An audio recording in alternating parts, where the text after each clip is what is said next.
So if you want to get better at League play in Cold War, or you're looking for tips on how to improve your gameplay overall, then you're in the right place. Hello everybody and welcome back to my channel. My name is Invin. Today I am bringing you guys a top 5 tips and tricks that I have learned that will help you improve in League play on Cold War. Now before we jump into this video, if you are new to the channel, make sure you hit that subscribe button down below. We're pushing very close to that 250 subs, so your support will be much appreciated. And also if you do enjoy the video, don't forget to drop a like, as it really does help me out. So thank you very much for that, and let's jump into today's video. So this video is going to be on the top 5 tips and tricks on how you can get better in League play on Cold War. We're going to start off with some of the more basic stuff and then move into a couple more in-depth tips on the last bit there, and hopefully this video will help you get a better understanding of how you can win more games. So my first tip is to go for kills and go on kill streaks where possible. Now this sounds simple, but what I mean by this is to push out from objectives when you do get kills and push onto it.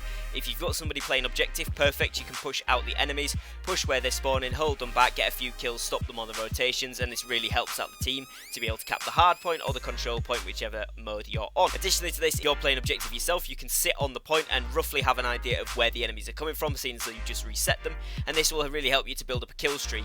On both of these roles, you're going to want to make sure you actually get in the score streaks, as the artillery strike and the cluster strike are going to really help those objectives future in the game. Even on S&D, if you manage to get enough points to get them, they are very useful, so it's definitely worth getting, unless of course you're playing checkmate, in which case they're not quite as good, but definitely worth getting and do help you get a lot of kills, as well as getting your score and your KD up. Both score and KD do affect how quickly you get ranked up in League play. This links nicely onto point number 2, which is don't be afraid to push kills once you've claimed an objective. Once you do actually get onto the objective, don't be afraid to get off that objective, push out a couple of kills if you know there's enemies remaining in the area that weren't directly on the point, and if you know that's going to help you by resetting the full enemy team so you can get more time on the point, or if a segment completed on control without it being contested, this is definitely worth doing. You're going to be able to reset the enemy fully, get miles ahead on score and points, and it's going to really benefit your team because you'll get that momentum, which is what you need to win the next gunfights as well. So this is a very vital point, and something I see a lot of players not doing.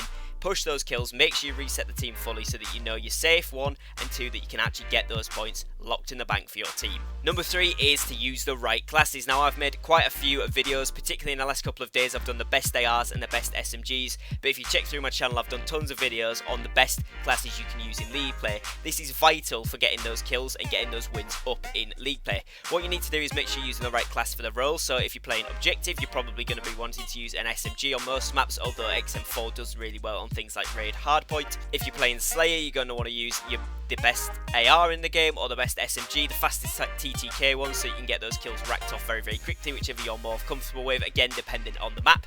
And if you're playing top AR, well, that speaks for itself. You're going to be wanting to hit that assault rifle, make sure you're in a very good power position, holding down the map for your teams, making sure that you can get in those kills very quickly as well.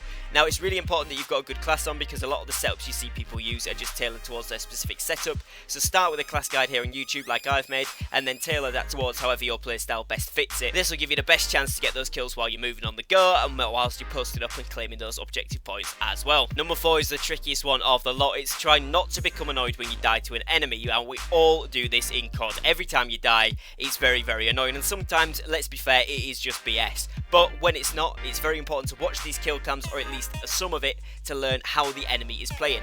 Now, if you're a good enough player, you'll be able to adapt your playstyle based on how the enemy is playing throughout the game, and again, you'll be able to adapt your playstyle to counteract this, so that you're then getting more kills, you're hitting better positions and different rotations than you would necessarily in a normal strategic game, and targeting out the enemy's weaknesses that you can pick up from their kill cams. If they're not checking their corners, you're going to be able to sit in obscure angles, wait for the kill, push the objective, that kind of thing.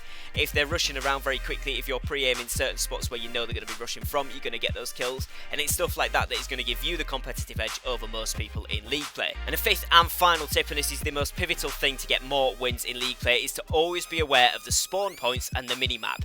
So the spawns are pretty much set on every map, and although they can be pretty BS and pretty random on Cold War, they are in the same spots regardless of whether they're in the same sequence. In other words, the enemy will spawn in the same designated, usually 10 to 15 locations over a map. It might be at a time you're not expecting, but at least if you're aware of where these positions are, then you can have a good example of where to pre-aim or where to expect pushes to come from. And this links nicely onto the mini-map feature of this point, which is be aware of the mini-map. Where your team is generally where the enemies won't be spawning, although although as I say, sometimes that isn't the case, but generally the enemy team will spawn away from your team, and by making sure that you're keeping well aware of the minimap, you're going to be able to see where the enemies are likely to be coming from, where you've got gaps in defense you should be watching as well, or at least where you should be keeping an eye out from for pushes. You'll also see when enemies shoot on the minimap, a red dot will appear, and this will give you a great advantage if you're playing with random teammates and they're not calling out. This is going to be a very, very helpful thing to do, is get used to looking up to that top left corner of your screen. And that's going to be it for today's video. Hopefully this video has helped you out. If it has, drop a like down below, and if you are new to the channel, make sure you hit that subscribe button. It'd be very, very much appreciated. Thank you very much for watching. Take care and peace.